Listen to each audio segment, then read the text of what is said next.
I will see my parents who will take money from someone else and pay to someone else. Dad after dad.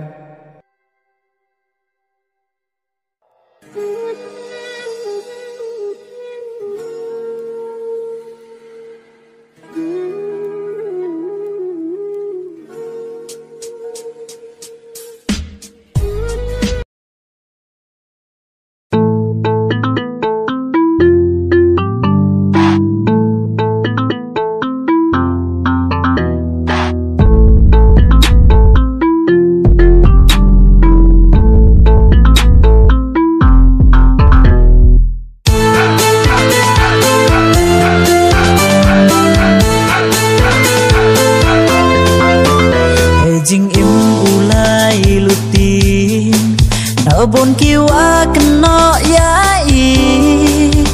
la dai wa bha utho yai dao bon ki jing ten jo wom per la dapat la tler la us lap nei men jer jaga thong kam wa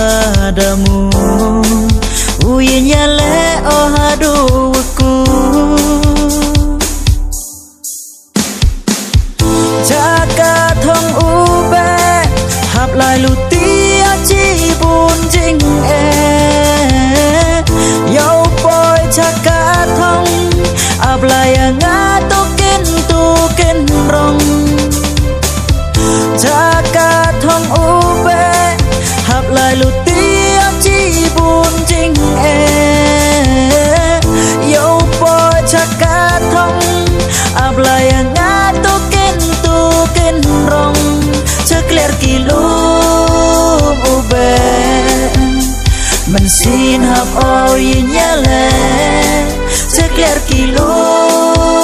ube men sin hap oi nyale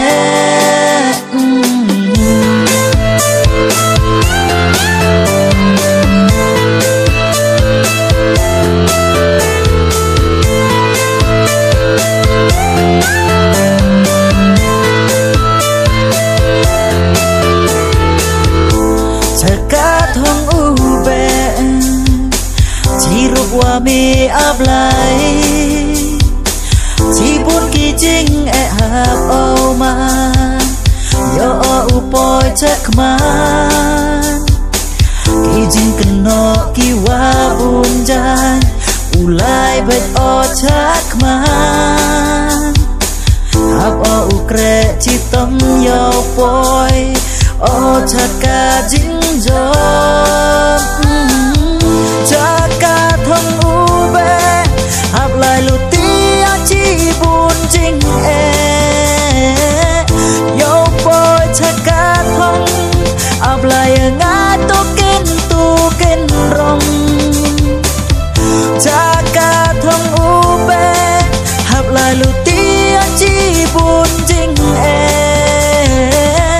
yo boy jaga thong ap lai nga tu kin rong cekler kilo ube men sin hap oi nyale cekler kilo ube men sin hap oi nyale